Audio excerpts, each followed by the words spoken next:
The Subaru Solterra hasn't had the warmest welcome into the EV space, and for valid reasons. But it does do a few important things right. Is that enough for redemption? Let's find out.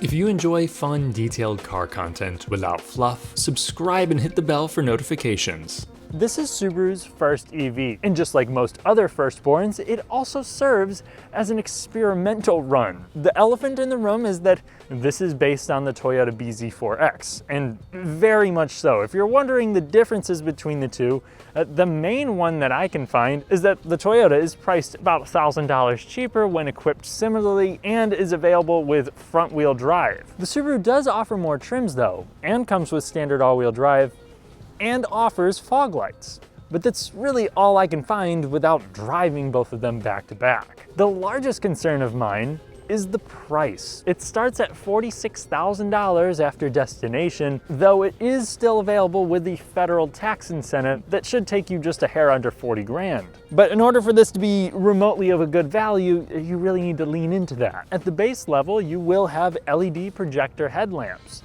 You will also have standard proximity unlock and lock. One weird detail, you won't have a rear wiper. It's kind of an odd decision for a brand obsessed with snow, though I do like seeing the dual spoilers. Briefly, I'd like to thank Royal on the Eastside in Bloomington, Indiana, the friendly dealership that let me test drive a Solterra for today's review. The staff are knowledgeable and they do not sell new cars over MSRP. If you're in the market, check them out. Additionally, you have 3 trims total: the Premium, Limited, and Touring. If you get with the Limited, like what I have here, you'll get a power rear gate, rain-sensing windshield wipers, those LED fog lights, and a 360 view camera. Parking sensors are standard on every single one. As is the great for an EV, 8.3 inches of ground clearance. Really, that's a shortcoming to a lot of these electrics. I think the ID.4, Kia EV6, they're right around just 6 inches. So this is one of the few without an expensive air ride system that can be taken off-road to a somewhat remote camping spot.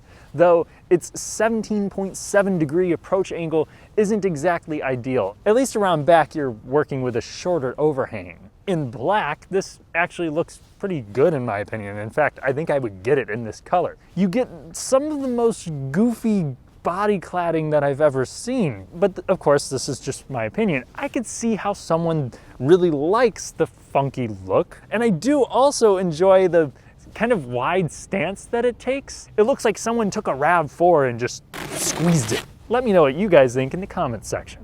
There is a certain wow factor the moment you step into the Subaru Solterra. Part of that is from the very swoopy looks, the cloth on the dashboard, the gauge cluster that's placed like a head-up display, the small steering wheel that flows into the dash, and whatever all of this is. The other part of the wow for me personally is how this door panel literally just drew blood from my leg, which I thought was just a fluke of my awkward legs trying to flail into here at too high rate of speed. But then I almost did it again. To help avoid this, the driver's seat rolls back automatically, but only when you shut it off. And to continue talking about ergonomics, I think that the steering wheel comes out really nice and far. So if you are tall, I'm 6'3", this works. I'm not having to stretch out my arms too much like I do in some other cars. The downside to this is this giant console I mean, you just don't have very much space for your knees. So this isn't long leg friendly. I will say the seats themselves are fairly comfortable, good enough support. You have lumbar adjustment, but not on the Premium. That's actually just a 6-way manually adjustable seat, which I find ridiculous given the price point. But aside from that,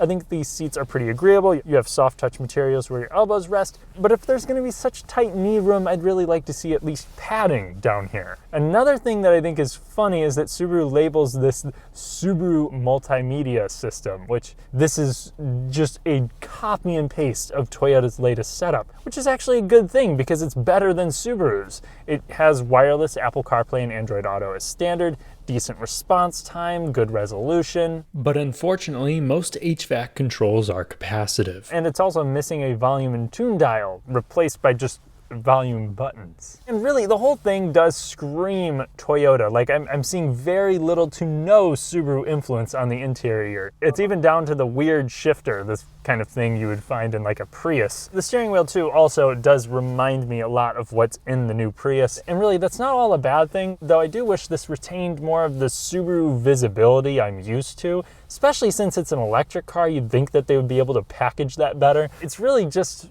okay. Around back there is a pretty large blind spot, but you do have blind spot monitoring standard. When it comes to features, at that $46,000 mark, you're going to have 6 speakers. Heated front seats, again, wireless Apple CarPlay, Android Auto, the same 7-inch driving display, and cloth seats. Step up to the Limited and you'll get Softex upholstery with a 10-way adjustable driver's seat with lumbar control. A Harman Kardon sound system, which I found to be a worthy upgrade as it provides superior punch and clarity at higher volumes when compared to the base 6-speaker setups I've heard in other Toyota or Subaru products. The Limited also gains a heated steering wheel, wireless charger, and this 12.3-inch screen versus the 8-inch in the Premium.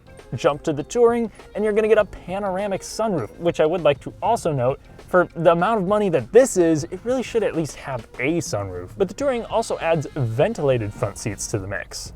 When it comes to storage, the Solterra will do you well, with nice sized door pockets, about 6 cup holders up front technically, and a giant underbridge storage along with the wireless charger compartment.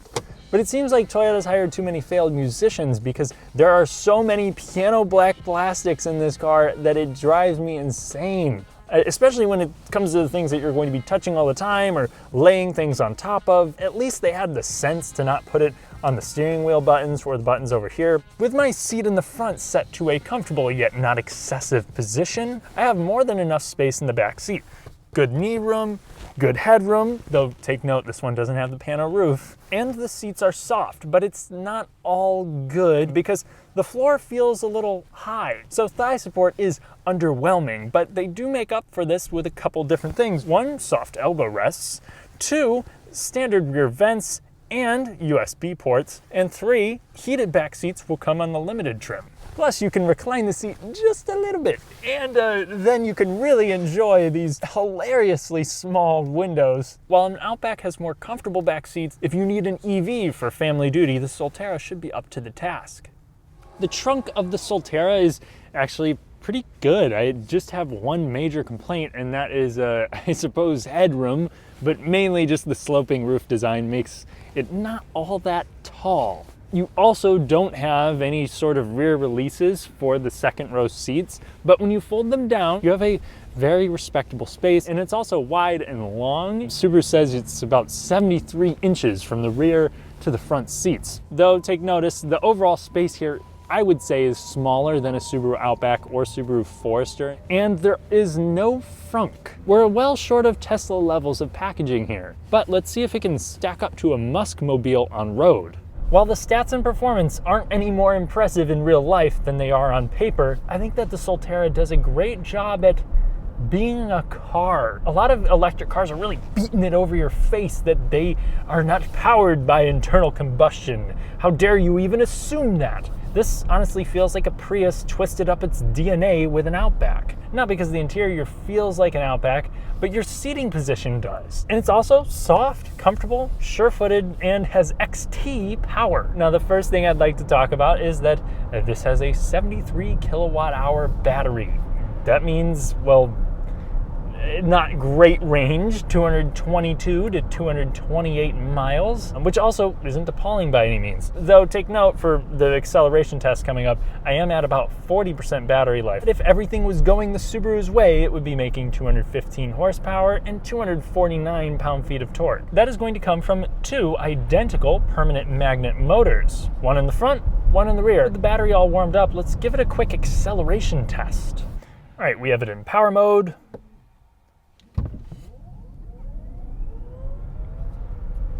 Off the line, there's good grunt.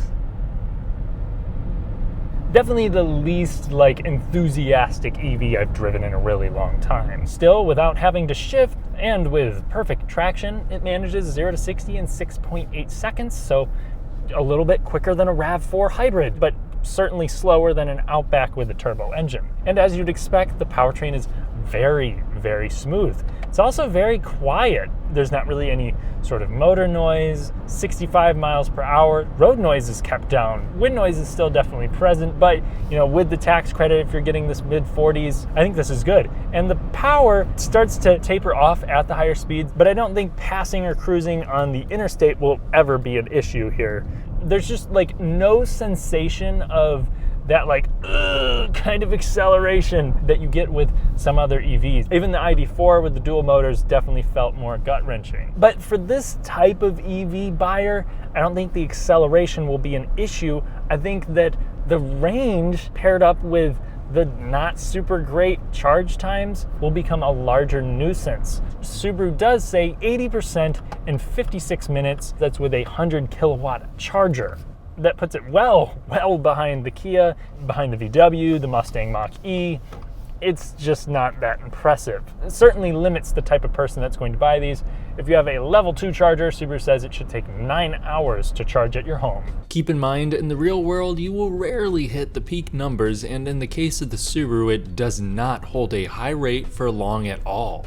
I would check out EV Pulse and Out of Spec reviews for more info on the charging tests, but the summary is I wouldn't plan any long trips unless absolutely necessary. I also wouldn't plan on towing anything with it, as the hitch available from Subaru specifies not to. Now, taking this over a road that keeps me up at night, the Solterra is comfortable. It is smooth. I mean, it is shrugging off the biggest bumps over here, and it also has a composure to it that the VW ID.4 couldn't match, and also substantial feelings. I would hit bumps in that and it would honestly sound hollow, and this just does not. It feels like a Toyota Venza or Toyota Highlander, which is a high compliment. If you live around abysmal roads or you're in the mountains and you want an EV, I think the Solterra would be a good pick. Now, another thing that I want to talk related to comfort, again, is all this plastic. I mean, that's the thing that's really more annoying to me. So make sure if you're taller, try to sit in one and see if this would bother you, because for me, it's getting on my nerves, but I almost forgive it because of how well this rides. Now, you may be wondering, how does this handle? It's an EV, so it should have a low center of gravity, and it does. Man, I caught up to that Jeep fast.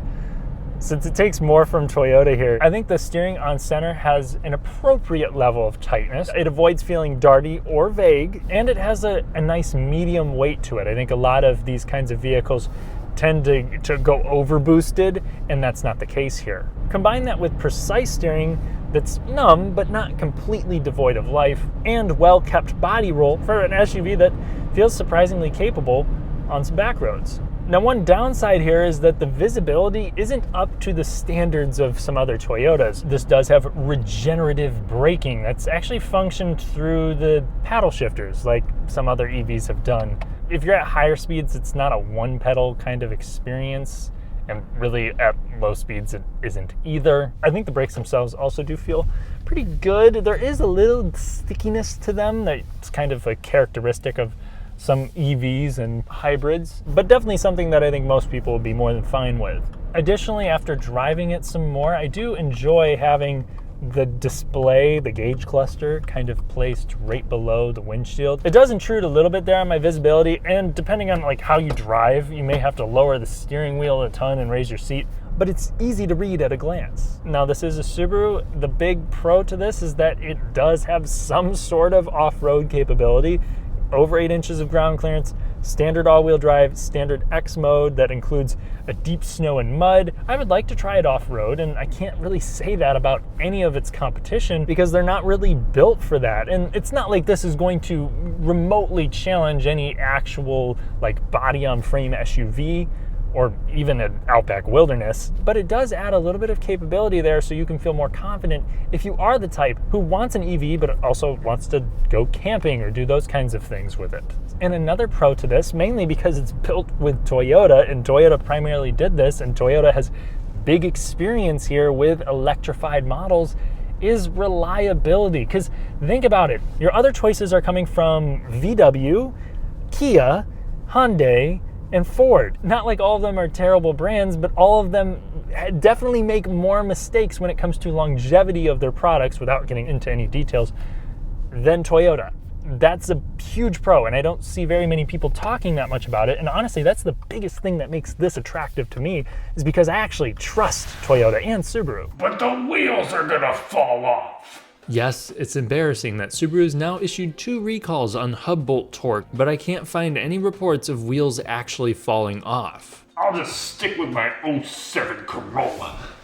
Subaru is just worried that the hub bolts weren't torqued properly, and this seems to have affected about 1,200 Solterras in total, as the rollout of these have been slow. They're so concerned that they don't want you driving it until they check it. Time will tell if any other problems stack up, but I do have higher hopes for this with regard to longevity than I do for most other EVs right now. Crash tests here have proven this to be a safe vehicle at the very least. When it comes to other safety features, you're going to have, well, basically safety sense standard, which is a great setup. I'm not complaining about that at all. Traffic sign recognition, good lane assist with tracing, autonomous braking, adaptive cruise, all that stuff, it's standard. And should make this a nice highway companion, so long as you don't have to go very far. And that is the Solterra's Achilles in my mind. The range is okay, but the charging speed limits the broad appeal of this greatly. It's also pricey, and the interior has some notable shortcomings. However, I ended up liking the Solterra more than I was anticipating because it's a good SUV with a couple advantages over most of its competitors. Namely, it has more ground clearance than a Camry, and it's built by a brand that I trust. On top of that, it's comfortable, it handles well, it's quiet. As a result, the dealership that I borrowed this from has had 2, and they both immediately sold. There's much room to improve as an EV, but if you're looking for an electric SUV with the badge and personality traits of a Subaru, and you can accept a shorter road trip radius, I think that the Solterra should earn your attention.